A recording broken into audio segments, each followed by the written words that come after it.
Hello friends, हाय। मैं हूं शंकर और मैं वेलकम करता हूं अपने YouTube channel tech and rhythm में। तो चलिए, एक्सेल की इस सीरीज में आज हम सीखेंगे होम टैब।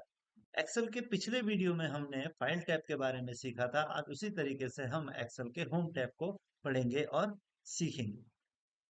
एक्सेल के होम टैब के अंदर ऐसे ऐसे टूल्स छुपे हुए हैं जिनकी हेल्प से आप अपने फाइल को, अपने वर्क को कंप्लीटली फॉर्मेट कर सकते हो और अपने डॉक्यूमेंट को बहुत ही अट्रैक्टिव और स्टाइलिश बना सकते हो। अगर क्लिपबोर्ड टूल की बात करें तो क्लिपबोर्ड टूल की हेल्प से आप अपने डेटा को कट, कॉपी एंड पेस्ट कर सकते हो। मीन्स कि आप अपने डेटा को कट मीन्स मूव, अगर आपको अपने डेटा से किसी भी कंटेंट को एक जगह से दूसरी जगह पे मूव करना है तो आप कट और पेस्ट का यूज कर सकते हैं। तो आप अपने डेटा को एक जगह से दूसरी जगह पर प्लेस कर पाएंगे। इसी तरीके से अगर आप अपने डेटा में कॉपी टूल का यूज करते हैं तो आप देखेंगे कि आप अपने कंटेंट को कॉपी कर पाते हो। ठीक इसी तरीके से फॉर्मेट पेंटर टूल की बात करें तो फॉर्मेट पेंटर टूल की हेल्प से आप अपने टेक्स्ट फॉर्मेटिंग को या किसी भी सेल फॉर्मेटिंग को अनदर प्लेस पर अप्लाई कर सकते हैं। जैसे कि अगर मैं इस सेल की फॉर्मेटिंग करता हूँ, यहाँ पर मैं कोई डिफरेंट फॉन्ट पेज यूज कर लेता हूँ, इसको डिफरेंट साइज दे देता हूँ और इसके फॉन्ट को डिफरेंट कलर दे देता हूँ, तो देखिए यहाँ पर जब मैं किसी भी तरह का कोई भी टेक्स्ट टाइप करूंगा तो यहाँ पे ये अलग फॉर्मेटिंग क्रिएट होगी। क्यों? क्योंकि हमने इस सेल पर कुछ फॉर्मेटिंग्स अप्लाई करी हैं। ठीक इसी तरीके से अगर इस फॉर्मेटिंग को आप अप्लाई करना चाहते हो अपने अनदर टेक्स्ट पर या अनदर सेल पर, तो आप फॉर्मेट पेंटर टूल का यूज कर सकते हैं। सबसे पहले आप अपने उस सेल को सेलेक्ट करें जिसकी फॉर्मेटिंग को आपको कॉपी करना है। देन फॉर्मेट पेंटर टूल को क्लिक करके आप उस ब्रश को अनदर टेक्स्ट पर अप्लाई कर दीजिए। तो आपकी जो फॉर्मेटिंग है वो कॉपी हो जाएगी एक जगह से अनदर प्लेस पर। ठीक, तो ये हमारा क्लिपबोर्ड टूल का यूज था। अब ठीक इसी तरीके से फॉन्ट टूल काम आता है आपके टेक्स्ट की फॉर्मेटिंग करने के लिए। ठीक, इसके अंदर आपके पास सबसे पहला है फॉन्ट फेस। आप यहाँ से किसी भी तरह का कोई भी फेस अप्लाई कर सकते हैं अपने टेक्स्ट के ऊपर। बेसिकली जब हम ऑफिशियल डॉक्यूमेंट बनाते हैं तो हम एक फॉन्ट फेस यूज करते हैं जिसका नाम है टाइम्स न्यू रोमन। जी हाँ, जब भी हम ऑफिशियल डॉक्यूमेंट बनाते हैं तो हम times new Roman font face को यूज करते हैं। और नेक्स्ट आपका टूल है फॉन्ट साइज। मीन्स कि अगर आप अपने फॉन्ट के साइज को इंक्रीज करना चाहते हो तो फॉन्ट साइज टूल से आप अपने टेक्स्ट के साइज को इंक्रीज कर सकते हो। बेसिकली जो हम डिजिटल फॉर्मेटिंग में साइज रखते हैं वो 12 रखते हैं। इसके बाद आता है आपका इंक्रीज द फॉन्ट साइज और डिक्रीज द फॉन्ट साइज। यहाँ पर आपके पास दो डिफरेंट बटन भी दिए गए हैं जिसकी हेल्प से आप अपने फॉन्ट साइज को इंक्रीज कर सकते हो या फिर डिक्रीज कर सकते हो। इसके बाद आप अपने टेक्स्ट को बोल्ड कर सकते हो, मीन्स की हैवियर टू नॉर्मल टेक्स्ट।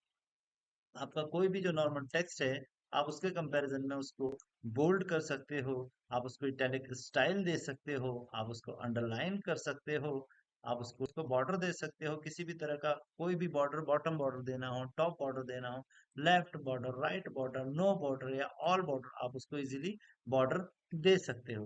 तो यहाँ पे आपको दिखाई दे रहा होगा कि आपका जो हेडर सेक्शन है डेटा का उसमें बॉर्डर आ चुका है क्योंकि हमने बॉर्डर टूल को इस जगह पर अप्लाई किया है। अगर इस बॉर्डर को आप रिमूव करना चाहते हो तो आप वापिस से बॉर्डर टूल में जाके नो बॉर्डर अप्लाई कर दीजिए, जिससे आपका जो हेडर सेक्शन है उसमें से बॉर्डर रिमूव हो जाएगा। देन उसके बाद आता है आपके पास फिल कलर। आप अपने टेक्स्ट बैकग्राउंड को किसी भी कलर से फिल कर सकते हो या फिर आप किसी सिंगल सेल या होल शीट में आप कलर को अप्लाई कर सकते हो। ओके, अगर आप कंट्रोल ए से होल डेटा सेलेक्ट कर लेते हो, होल शीट सेलेक्ट कर लेते हो, तो आप होल शीट पर ये कलर अप्लाई कर पाओगे।